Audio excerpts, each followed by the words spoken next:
जय हिंद दोस्तों। और आज हम लोग शुरू करेंगे क्लास 9 का एक बहुत ही इंपॉर्टेंट टॉपिक। ये क्लास 9 के चैप्टर 3 परमाणु एवं अणु का एक टॉपिक है जिसका नाम है मोल कॉन्सेप्ट। हिंदी में इसका नाम है मोल संकल्पना या मोल अवधारणा दिया गया है। और इस टॉपिक को डिस्कस करने से पहले सबसे पहले मैं थैंक्स करना चाहूंगा उन लोगों को जिन्होंने मेरी पिछली वीडियो को इतना सारा सपोर्ट और लाइक किया। थैंक यू आप सभी लोग को। और आइए हम लोग शुरू करते हैं मोल अवधारणा या मोल कॉन्सेप्ट। आखिर मोल अवधारणा क्या है और इसको लाने की आवश्यकता क्यों पड़ी? मोल अवधारणा को लाने की आवश्यकता इसलिए पड़ी थी क्योंकि जितने भी परमाणु एवं अणु हैं वो इतने छोटे होते हैं कि उसको हम आंखों से नहीं देख सकते। आंखों से क्या,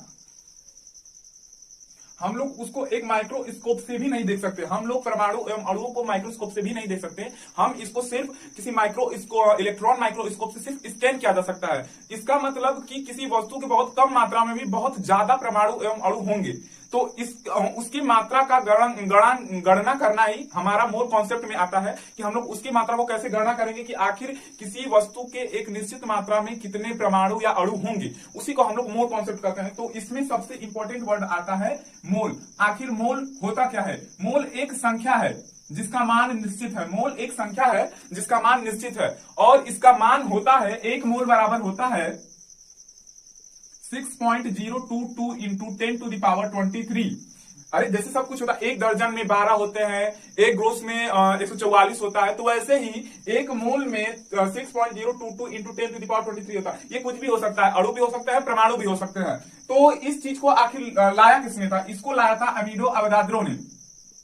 इस चीज को देख लीजिएगा किसने लाया था।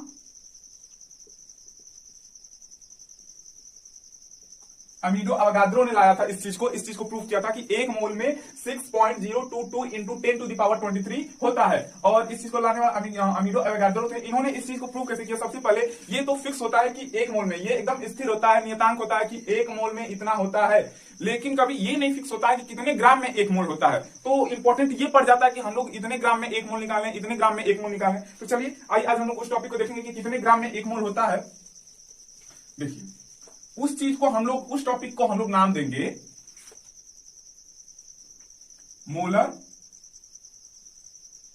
द्रव्यमान, जिसको हम लोग इंग्लिश में लिखते हैं मॉलिक्यूलर मास।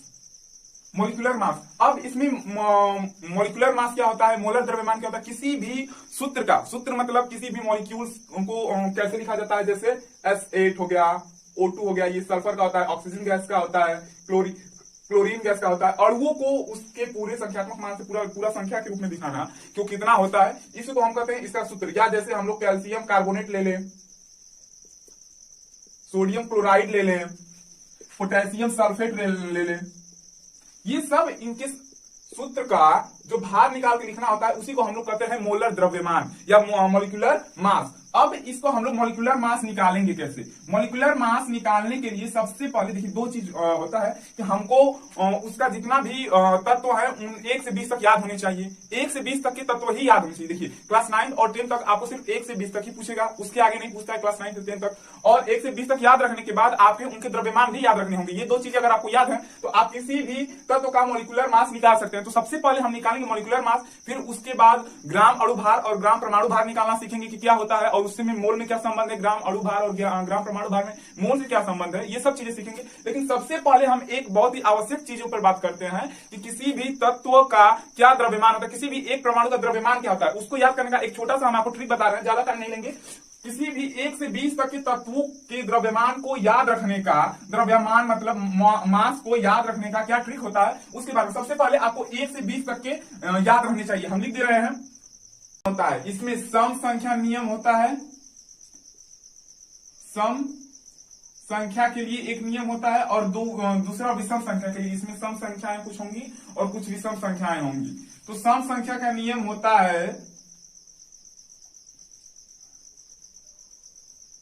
परमाणु क्रमांक गुणते 2। सम संख्या में अगर परमाणु क्रमांक में उसके 2 से गुणा कर दे तो हमको उसका द्रव्यमान पता चल जाएगा। और विषम संख्या के लिए क्या रूल है, विषम संख्या के लिए क्या नियम है? विषम संख्या के लिए क्या नियम होता है? विषम संख्या के लिए नियम होता है कि परमाणु क्रमांक गुणते 2 प्लस 1, उसके संख्या में 2 से गुणा करके अगर 1 को जोड़ दिया जाए तो हम उसका द्रव्यमान निकाल सकते हैं किसी विषम संख्या के द्रव्यमान को। देखिए ये जो हम नियम बता रहे हैं सिर्फ 1 से लेके 20 तक के लिए है, और उसमें से भी 5 ऐसे परमाणु आ जाते हैं, 5 ऐसे तत्व आ जाते हैं जो इस नियम को नहीं मानते हैं। हाँ, हर जगह कोई ना कोई ऐसा होता है ना कि नियम बनाया जाए तो वो नहीं मानता है, ठीक है। सबके पास की नहीं बात होती है खुद पे अनुशासन रखना, खुद को अनुशासित करके रखना सबके पास की बात नहीं होती है। तो इसमें से 5 ऐसे होते हैं जो इन नियमों को नहीं रख पाते हैं। तो वो कौन कौन से होते हैं? परमाणु क्रमांक 1 हाइड्रोजन, परमाणु क्रमांक 4 बेरिलियम, परमाणु क्रमांक 7 नाइट्रोजन, परमाणु क्रमांक 17 क्लोरीन और परमाणु क्रमांक 18 एर्गोन। इनके लिए कुछ अलग नियम होता है, ये अपना खुद का नियम बनाते हैं। इनका नियम सबसे पहले हम लोग देख लेते हैं कि आखिर ये किस नियम से फॉलो करते हैं, तो फिर हम सबका लिख देंगे। हाइड्रोजन का सदैव परमाणु भार या परमाणु द्रव्यमान जिसको कहते हैं भार, देखिए भौतिक विज्ञान में भार और द्रव्यमान में ज्यादा अंतर नहीं होता है, लेकिन आगे चलकर रसायन विज्ञान में परमाणु भार और द्रव्यमान में उतना कोई अंतर नहीं होता है कि भार क्या होता है रसायन विज्ञान में और द्रव्यमान क्या होता है, इसके बारे में आप पढ़े। लेकिन जैसे ही आप भौतिक विज्ञान में घुसेंगे भार और द्रव्यमान दोनों में बहुत ही ज्यादा अंतर हो जाता है, तो वो अलग चीजें। अभी हम लोग रसायन विज्ञान पढ़ रहे हैं, तो परमाणु द्रव्यमान बराबर इसका सदैव 1 U होता है। बेरिलियम का क्या होता है? ये एक सम संख्या है, लेकिन यह विषम संख्या का नियम मानता है,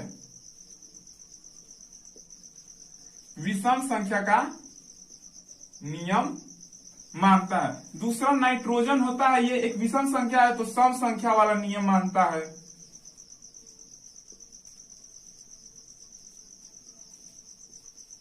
और ये अपना नियम तो मानता है, ये नियम को बिल्कुल ही फॉलो करता है, ऐसा नहीं कि ये नियम को नहीं मानता है। नियम को मानते हुए भी नियम को अपने, ये एक विषम संख्या है, विषम संख्या का नियम मानेगा, लेकिन उसके बाद भी उसमें 0.5 हम जोड़ देते हैं। क्लोरीन का क्या होता है? ये भी अपना नियम बिल्कुल मानता है, ऐसा नहीं कि ये नियम को नहीं मानता है, लेकिन इसमें भी कुछ जोड़ा जाता है, वो होता है +4। अगर आप इन नियमों को देखें तो आप इतना पूरा निकाल सकते हैं। हाँ, जो जो नहीं मानते हैं उन पे हम ट्रिक कर देते हैं। हमने बोला था ना कि परमाणु क्रमांक आपको याद होना चाहिए, उसके लिए तो हम कोई ट्रिक नहीं बता सकते हैं। आराम से आप 25 से 20 तक याद कर सकते हैं। Hydrogen, helium, lithium, beryllium, boron, carbon, nitrogen, oxygen, ऐसे ही पूरा का पूरा जितना आप याद कर सकते हैं उतना याद कर लीजिए, ठीक है। ज्यादा याद कर लेंगे तो कोई दिक्कत नहीं होगी, अच्छी बात है, लेकिन आपको 20 तक कम से कम याद रहनी चाहिए, 20 तक याद रहनी चाहिए, और 20 तक का द्रव्यमान पूरा याद रहना चाहिए। जितना काम है उतना कम से कम आप लोग लर्न कर लीजिए। GAM जिसको कहते हैं इंग्लिश में ग्राम एटॉमिक मास, और दूसरा होता है GMM जिसको हम लोग इंग्लिश में कहते हैं ग्राम मॉलिक्यूलर मास। अब इसको हिंदी में क्या कहते हैं? इसका हिंदी में नाम होता है ग्राम परमाणु द्रव्यमान, और इसका हिंदी होता है ग्राम अणु द्रव्यमान।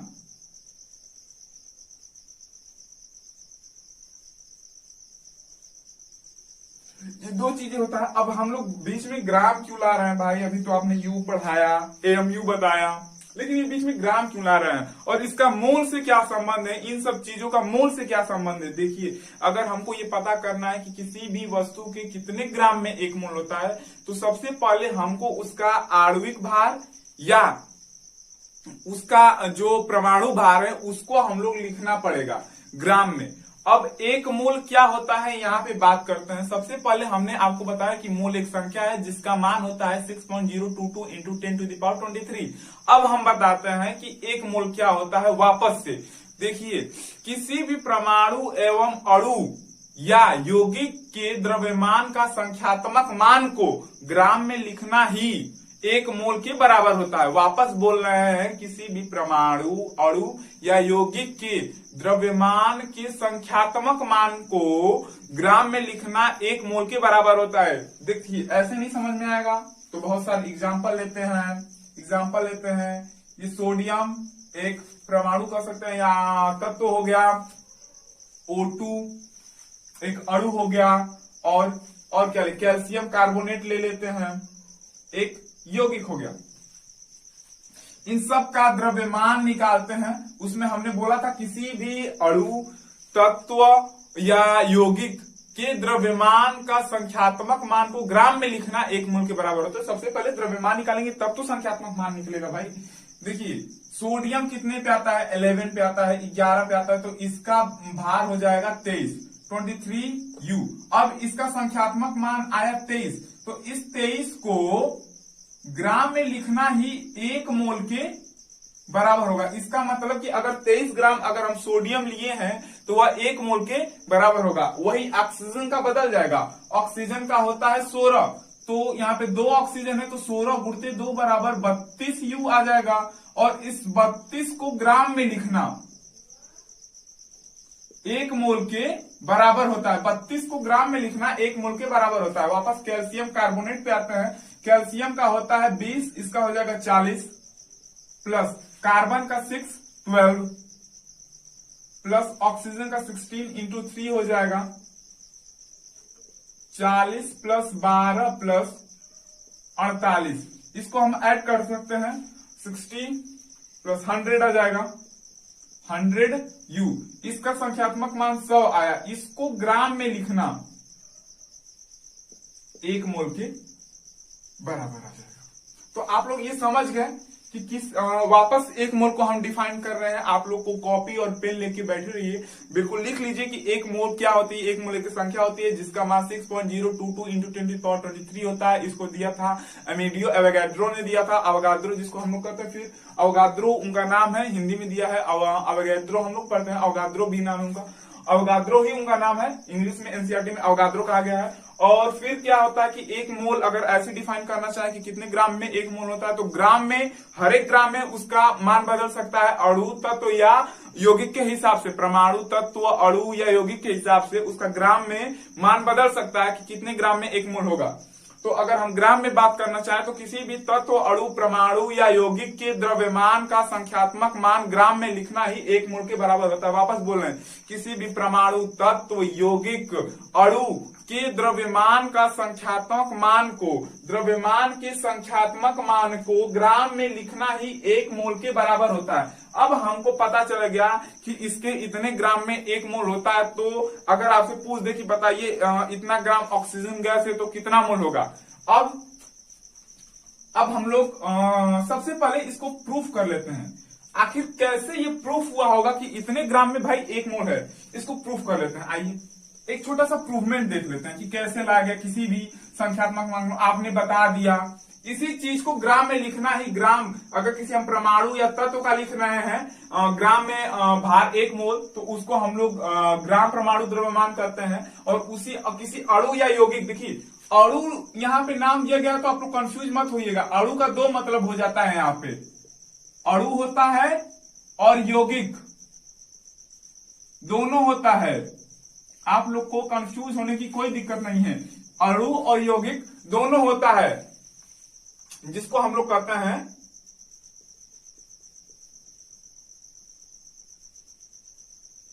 कंपाउंड, और यहां पे मॉलिक्यूल। ठीक है, तो अणु यहाँ पे मॉलिक्यूल और कंपाउंड दोनों को दर्शाया जाता है। अणु और यौगिक दोनों को दर्शाया जाता है। अणु और यौगिक के भार को ग्राम में लिखना ही GMM, या जी परमाणु के भार को ग्राम में लिखना ही GAM कहलाता है। ठीक है, तो अब आते हैं भार की। इसको प्रूफ कैसे करें कि इतने ग्राम में होता है। अच्छा, एक एग्जांपल लेते हैं ऑक्सीजन गैस के। ऑक्सीजन गैस के नाभिक में, ऑक्सीजन गैस नहीं लेते हैं, ऑक्सीजन परमाणु के नाभिक में आप बताइए कि कितने न्यूट्रॉन और कितने प्रोटॉन होते हैं। सब लोग जानते हैं। इसके नाभिक में 8, थोड़ा नाभिक बड़ा बनाते हैं, नाभिक को थोड़ा सा बड़ा बनाते हैं। 8 प्रोटॉन दिख रहा है आप लोग को, और 8 न्यूट्रॉन होते हैं। बाकी 2 कक्षाएं होती हैं। पहली कक्षा में 2 इलेक्ट्रॉन होते हैं।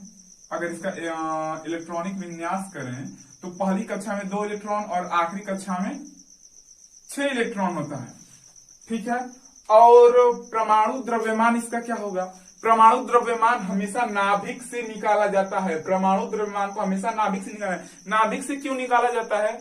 अगर हम आपको कहें कि आप जाइए 1 किलो चीनी लेके जाइए, तो आप दुकान के पास जाएंगे तो वहां पे हो सकता है, हमेशा अपना थैला लेके जाते हैं क्योंकि हमको भारत का गंदगी साफ करना है स्वच्छ भारत अभियान के तहत, तो अपना थैला लेके जाएंगे। लेकिन उस थैले का अगर वो अच्छे से है, कुछ हल्का है, तो उसका हम उतना वजन नहीं करते। अगर वो दुकानदार हमें प्लास्टिक की थैली देता है, एज ए एग्जाम्पल लेते हैं, प्लास्टिक का हम प्रचार तो नहीं कर रहे हैं, या प्लास्टिक की थैली हम खुद आपको मना करें कभी यूज ना कीजिएगा।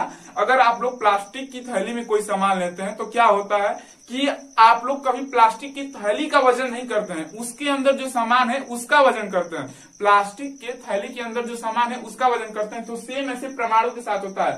पूरे ब्रह्मांड में अब तक का अगर कोई आपसे पूछे कि पूरे ब्रह्मांड में सबसे हल्का कण कौन सा है, तो आप देंगे इलेक्ट्रॉन। पूरे ब्रह्मांड में सबसे हल्का कण इलेक्ट्रॉन होता है। हाँ, प्रोटॉन का भार कितना होता है? एक प्रोटॉन का मास होता है 1.67 इंटू 10 टू द पावर -24 ग्राम, इतना होता है। और सेम भार एक न्यूट्रॉन का भी होता है। न्यूट्रॉन का मास भी इतना ही होता है जितना प्रोटॉन का होता है। अब बात करते हैं कि 1 मोल, आखिर 1 मोल में कितना ग्राम ये ऑक्सीजन होगा? 1 मोल में कितना होगा? हम ये जानते हैं कि 1 मोल में इतना अणु होते हैं। उसने तो बोल दिया 1 मोल में 10 टू द पावर 23 अणु होते हैं। अब इस पूरे का द्रव्यमान कितना होगा? 8 प्रोटॉन है और 8 न्यूट्रॉन है, तो इसका मतलब कि कुल 16 हुए, कुल 16 हुए। और 16 गुणते इसमें 1.67 इंटू 10 टू द पावर -24 ग्राम। ये तो एक ऑक्सीजन और परमाणु का भार आ गया। ये तो एक ऑक्सीजन परमाणु का भार है। हमको निकालना है 1 मोल ऑक्सीजन परमाणु का भार। हमको निकालना है 1 मोल ऑक्सीजन परमाणु का भार। तो कैसे निकालेंगे? इससे मल्टीप्लाई कर देंगे इसमें, क्योंकि 1 मोल ऑक्सीजन परमाणु में इतने अणु, इतने परमाणु होंगे, तो इससे मल्टीप्लाई करेंगे तो हमारा 1 मोल ऑक्सीजन परमाणु का भार या द्रव्यमान निकल जाएगा। तो आइए 1 मोल बराबर मल्टीप्लाई करते हैं। 1 मोल बराबर 16 गुणते 1.67 into 10 to the power -24 into 6.022 into 10 to the power 23। ये इसे कटेगा 1, ये 1 हो जाएगा, ये कटेगा इससे, ये पूरा 1 हो गया, और फिर यहाँ पे बचे, हाँ आ जाएगा आपका, ये पूरा कट के 1 हो जाएगा, इससे मल्टीप्लाई होगा 16 ग्राम। ये 16 ग्राम आ जाएगा। आप लोग काट के देख लीजिएगा इसको, ये 1 हो जाएगा, यहाँ से इतना तक पूरा कट के आपका 1 हो जाएगा, और आ जाएगा आपका 16 ग्राम। तो 1 मोल में कितना आया? 16 ग्राम। 1 मोल में 16 ग्राम आया। तो अगर यहाँ पे O2 होता तो वो दूसरा आता है। यहाँ पे सिर्फ हम ऑक्सीजन परमाणु की बात की है, ऑक्सीजन सिर्फ परमाणु की बात की है, तो ये आया है कि 1 मोल ऑक्सीजन परमाणु में 16 ग्राम होता है। तो ऐसे ही आप सभी परमाणु का निकाल सकते हैं। अब आता है अगला टॉपिक। अब हम लोग बात करते हैं पिछले टॉपिक पे, जो हम लोग निकाले थे अभी ऑक्सीजन परमाणु का। हमें अच्छे से याद है, हम सोडियम का लिए थे, ऑक्सीजन का लिए थे, कैल्शियम कार्बोनेट का लिए थे।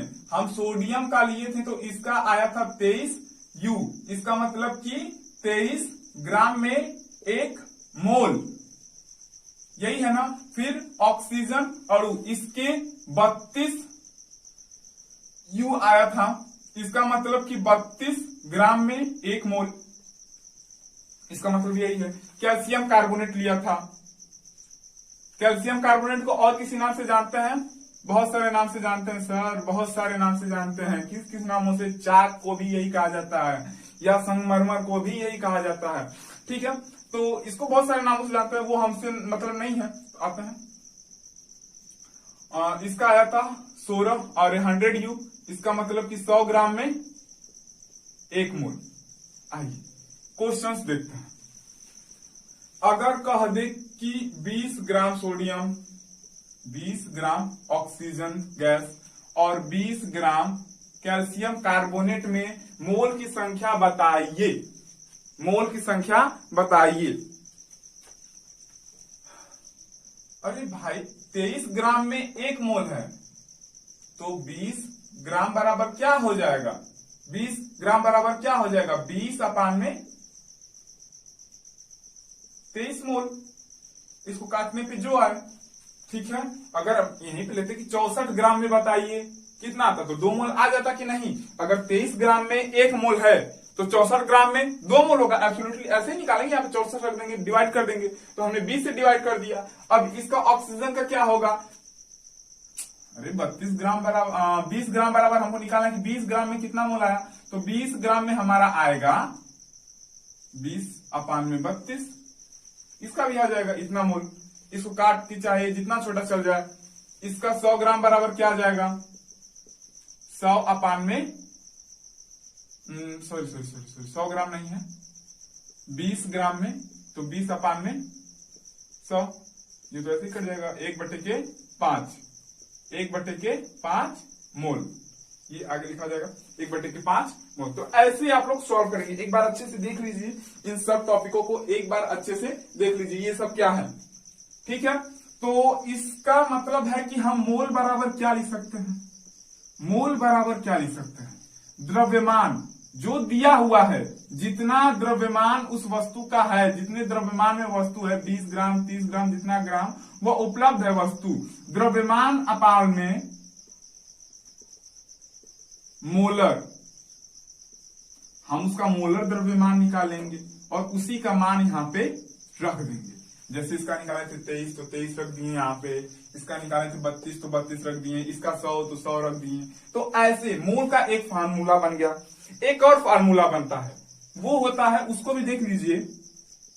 मोल का एक और फार्मूला बनता है, उसको कहते हैं परमाणु या अणुओं की संख्या बटा में 6.022 into 10 to the power 23, 6.022 into 10 to the power 23। तो ये 2 हो गया। आपके एनसीईआरटी में सिर्फ इतने 2 पे ही है, ठीक है। तो क्वेश्चंस अभी हम लोग इस पे न्यूमेरिकल नहीं सॉल्व करेंगे, ठीक है। आपको सिर्फ इतना बताया जा रहा है। और हाँ, एक बात और आपको बता दें कि इतने पे मोल कॉन्सेप्ट नहीं खत्म हो जाता है। मोल कॉन्सेप्ट के लिए एक और आता है एनटीपी और एसटीपी, ठीक है। और फिर इसके लिए आपको नेक्स्ट वीडियो में इस पे सिर्फ और सिर्फ क्वेश्चन मिलेंगे, सबसे हार्ड से हार्ड क्वेश्चन मिलेंगे, ठीक है। तो इस वीडियो को पूरा देखिएगा, ठीक है। पसंद आएगा तो लाइक जरूर कीजिएगा, सपोर्ट। देखिए हम ये नहीं करेंगे कि लाइक कीजिए या सब्सक्राइब कीजिए, लेकिन हाँ आप लोग उसको सपोर्ट जरूर कीजिएगा। एज हाउ अगर आप लोग सपोर्ट करते हैं तभी हम मोटिवेट हो पाएंगे और आगे ऐसी वीडियो बना पाएंगे। Thank you.